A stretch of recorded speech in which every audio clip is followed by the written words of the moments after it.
Should David invest his Roth and his traditional IRA the same way? So I'm going to read you this email from old David here.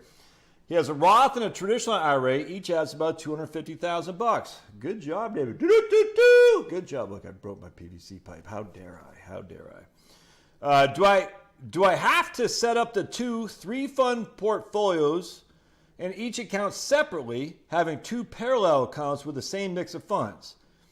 Is there any advantage to having stocks or bonds in any of the accounts? I thought about Roth conversion, but since I'm 62, the break-even point and difference did not seem viable. Well, you also got to think about your kids and your wife there too, guy.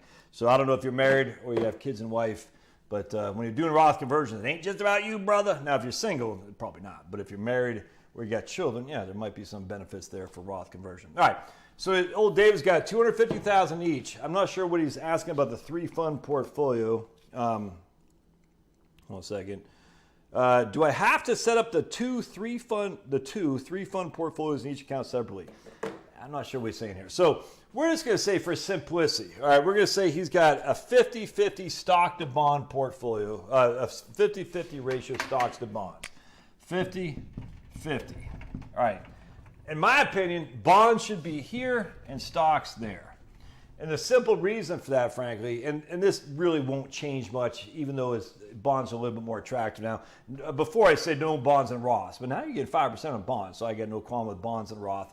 But in this case, if we got a 50-50 portfolio, we want his bonds in here and his stocks in there. And the reason for that is simple. The unlimited upside on the stocks. It's all tax. Roth is tax-free, so we got unlimited upside. This can go to the moon and beyond, like no man has ever been before. Neil and Buzz, were they really on the moon? Really? Did they really go 25,000 miles an hour and escape velocity? Okay. Anyway, so here we got Roth, 250, you can go to the moon, and we know the downside risk of the stocks are what? Just here, 0. So my investment course, I talk about that. Stocks have limited downside and unlimited upside. The bonds have, that's why we call it fixed income. They're just fixed. Fixed. That's it. That's their upside, and well, that's their downside, and their upside is here. And so between your bond, that's all you can get. Stocks are perpetual potential growth. So because this is tax-free, we want our stocks in the Roth, 100%. Because this is tax-deferred, we want our bonds in our IRA, 100%. And by the way, if we're going to throw a third account in there, and so if you had a 70-30 portfolio, I do all my stocks in here for sure. And see a 70-30 portfolio on $500,000, so 0.7 times 5, that's $350,000. So we'd have $250 in stocks here, and we'd have it'd be 150, right? Yeah, something like that. It'd be 150 in bonds here and 100 in stocks there. So however it is, we want our Roth to consist of all of our stocks. Now, if you're under the age of 59 and a half and this is a Roth IRA with access to principal and you're using that as an emergency account, maybe not, but I'm not going to get in that here today. But let's throw a third option in here. And this is a big one here. And I wish more people would understand this because I think it's huge. So now we're going to say for simplicity, a taxable account. We got $250,000 here. What the hell is that? That's weird. Make a squeak. Squeak, squeak, squeak. Squeak, squeak, squeak. All right. What is it doing on that side? All right. Anyway, so $250,000 in here. All right. No bonds in here. No bonds in there. Why? Because the bonds are taxed as ordinary income. What else is taxed as ordinary income? Ordinary income. What else is tax-free? Tax-free. We want this to give us, this also has unlimited growth and limited downside. All right? But the thing about this account is you have qualified dividend income and you have long-term capital gain income. Both are tax preferential, or in terms of this is better than ordinary income. All right? Both of these are taxed better, more preferentially, than ordinary income. We do not want to take long-term capital gain and qualified dividend income and put it here, because then we've converted this preferential tax treatment to something least efficient, which is ordinary income. Where this IRA, everything that comes out of here is taxed as OI, everything. Anything that's in here is taxed as ordinary income. If it's in a brokerage account and it's stocks and you put it into an IRA, you're losing out on qualified dividend income, long-term capital gain tax, which is much, much more favorable. You might not pay any tax on qualified dividend income and long-term capital gain. If you're married filing jointly and you have gross income roughly 130 in today's, 2024, you don't pay any qualified dividend ordinary long-term capital gain. Obviously, if you go over the threshold, you do. But still, at the end of the day, you can have tax-free income. Here you can. I don't care what your tax bracket is, other than up to the standard deduction. It's coming out as ordinary income. We don't want that. We want to reduce our ordinary income. We want to increase our qualified dividend income, long-term capital gain, and our tax-free income. Oh, by the way, guess what happens here? Let's say we have stocks in this guy. All right? So now we got our IRA. Not only does the RMDs come out as OI, required of ordinary income, but let's say the stocks go to the moon with Neil and Buzz. They're to the moon. Yay!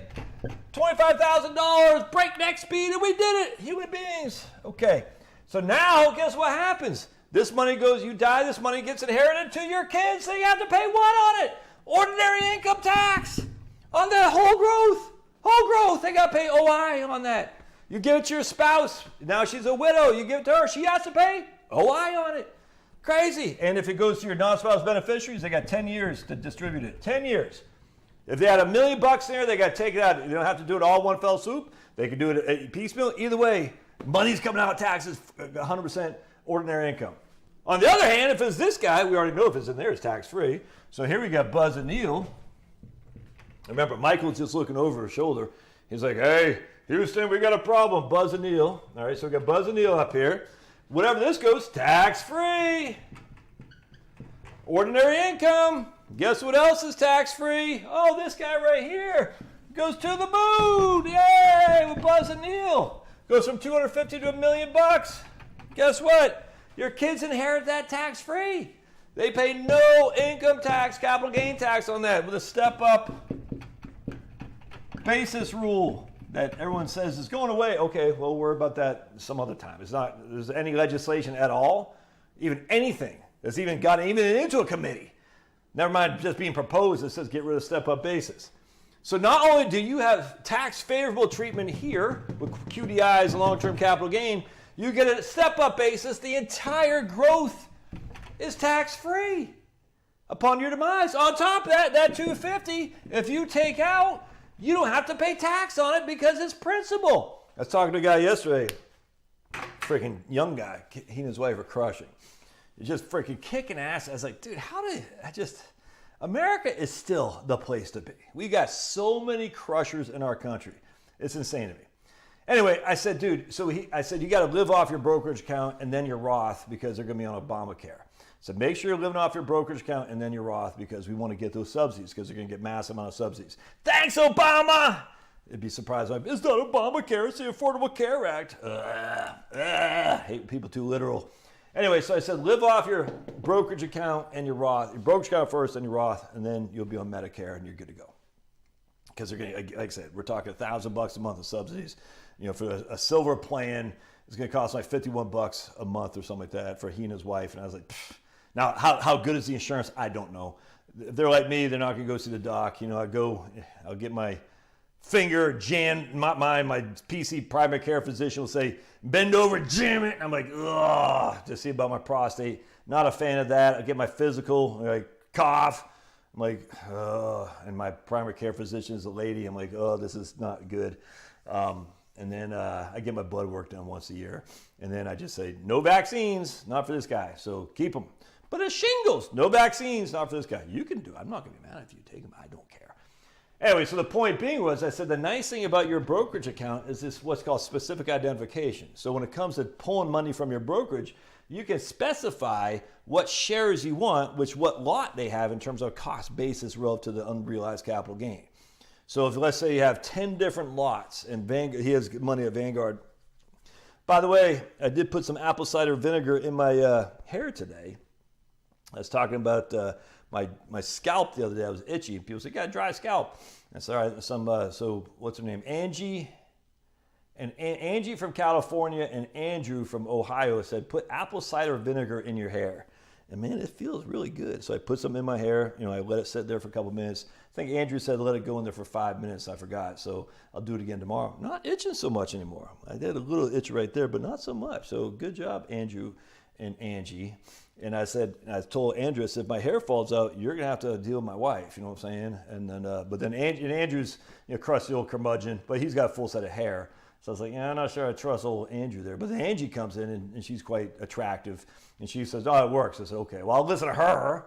I'm not going to listen to you, Andrew. I'll let some dude tell me what to do with my hair. Especially Andrew's like a workman. He's a working guy. You know, he works with hands. Like, what do you know about hair? What the hell is this, man? I couldn't believe it.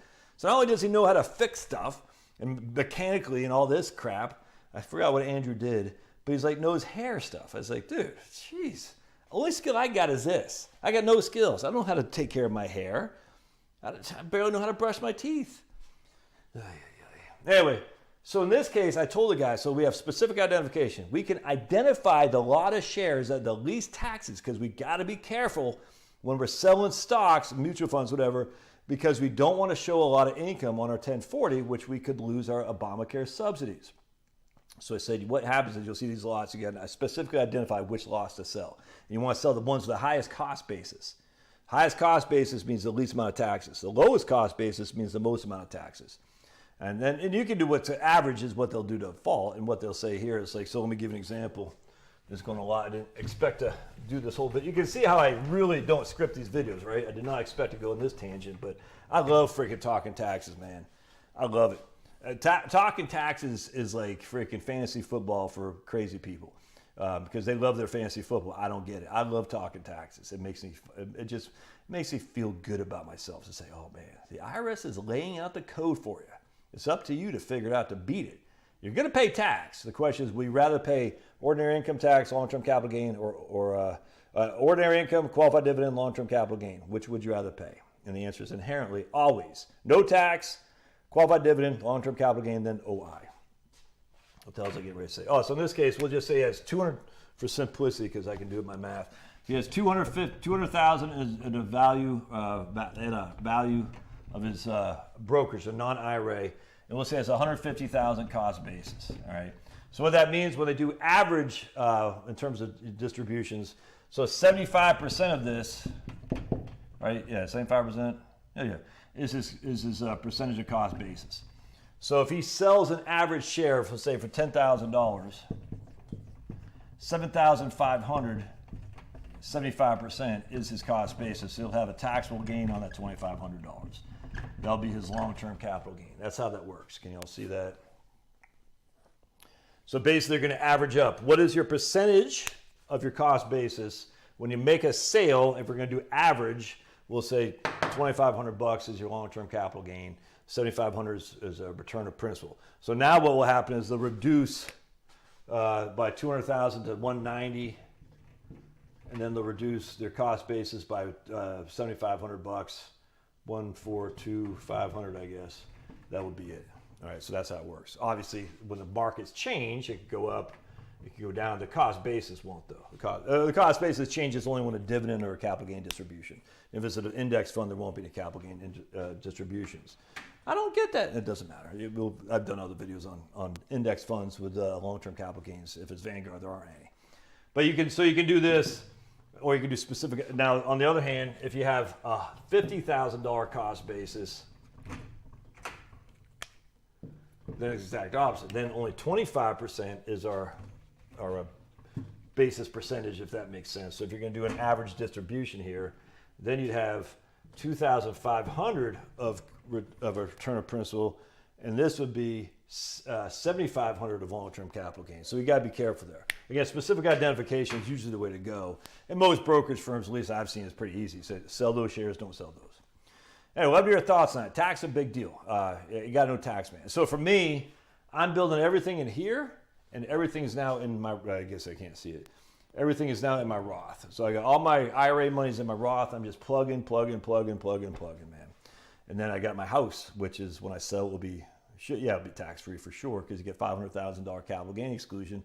Weird how that hasn't been adjusted for inflation. It's weird how they keep forgetting to adjust stuff for inflation. But anyway, so they'll sell that, whatever gain I have, I'm not gain, but whatever I pocket off this, after I have to buy my other house, I'll just put into a brokerage account just like this. And so you have, $10 million, whatever it is going to be. You know what I'm saying? I'll just have a brokerage account, a Roth, Social Security, tax-free for you and me. All right, God bless. We'll see you. Put your comments in the doobie-doo.